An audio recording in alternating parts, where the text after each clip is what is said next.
Hello. You know what saying, Phoenix rising from the ashes? Well, I do. My Phoenix is a little different. What I've seen is that I've actually hit rock bottom. I was close to rock bottom, but I wasn't quite rock bottom. I didn't allow it. That was my issue. You heard about a lot of famous people that had a hardship when they were younger. How they were so poor and they came from nothing, right up to owning mansions. I'm not talking about a rags to riches type of thing. What I'm trying to feel out is letting yourself hit rock bottom before you go up. So I guess I didn't really discover myself because I didn't know how to be myself. If you allow yourself to be yourself, you actually are open to possibilities. Did you even know that you're a superhero? Superheroes know they're superheroes. I see superheroes as a positive power. Let's just say there's a positive power engine inside of every single one of us. There is a possibility that the engine will break down. And maybe that breakdown is long overdue. Maybe you should see it as breakdowns are breakthroughs. You're supposed to feel it so deep you don't even know it's there. Much like a superhero.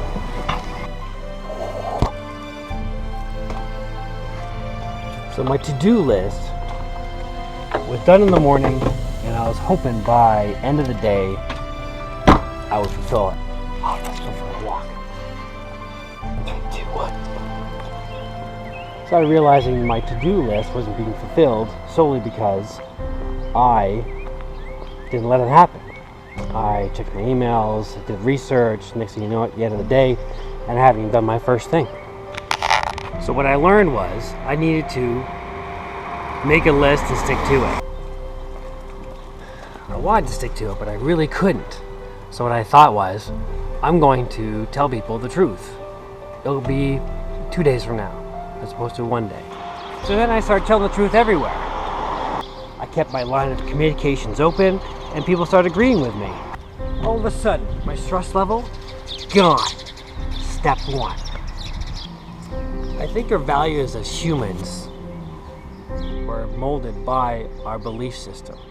I was raised Catholic, not practicing at the moment. Sorry, Mom. Everyone has a God, but then I realized I think I am my own God. Mostly because the power is actually inside of me. What people need to do is they need to keep on repeating over and over again, I am my own superhero. Key. I've had many people come creep past my walls and shake up my life. I'm actually really, really grateful for those people. And I wasn't sure if I was worth it. Okay, not worth it that way. I mean, like, I had nothing to give. That was significant for me. They said, he'll hit you. So the next day, I left an office downtown, and then I heard a Mr. DeGroot from behind me. I turn around, and it was a student I taught 5 years ago. And he said, I've been waiting to tell you for years. You were a massive influence on my life. I was actually very touched. So I thought that was cool. So the next day, I woke up, and I thought, I'm going to do the same thing to my favorite 2 teachers. Mrs. Shack, grade 5. Mr. Adili, grade 10. So Mrs. Shack, she said, Wayne, she looked at my drawings and she says, you should be an architect. Mr. Adili, art teacher in high school, he said, he looked at my work and he says, you could do better. So I erased, redrew, and then before I realized it, I actually saw what he was talking about on the board. So then he looked at me with all sincerity and he says, do you feel it now? Do you feel the structure, the story that it tells? He didn't have to ask. I didn't have to answer. Mrs. Shack sounded easy, but I couldn't find her. I didn't know her first name. So I thought I'll try to find Mr. Adili. I couldn't find Mr. Adili either. Alfred Adili, where the hell are you? So long story longer, I found the girl I went to school with, who was the daughter of the secretary of the school that I went to. So she says, I know where to find her. There's a teacher website, see what's going on. Turns out, Mrs. Shack is now Mrs. Adili. Mind blown. So I emailed him and I said, are you the same Mr. Albert Adili, taught grade 10? You now married to Miss Constance Shack from St. Robert's in the early 80s? I didn't hear from him for a whole day, but then he called me on my cell phone. So he said, yes, I am the very same person, and yes, she is the very same person. Boom! So I said to him, I'd be honored if you come to watch me speak at Mo Mondays. And he said, we'll be honored. So I actually got to thank my favorite 2 teachers in front of their face in front of 600 people.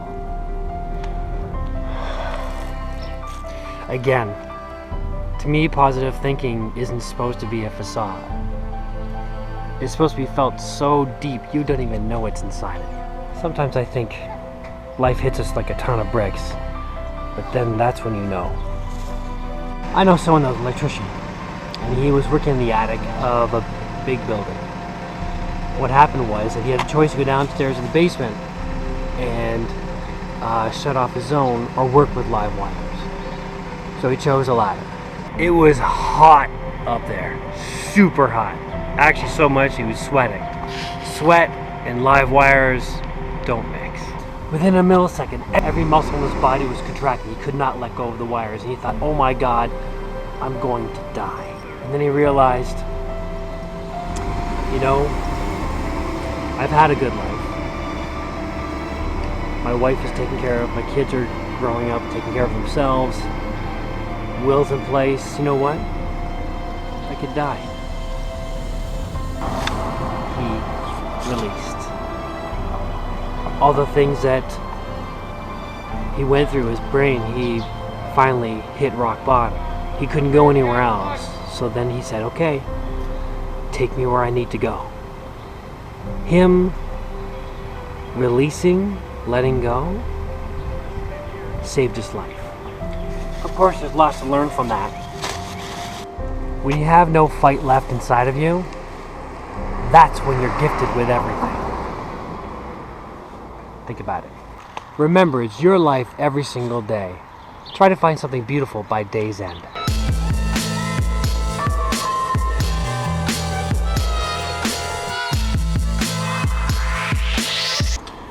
Here's your bag of worries.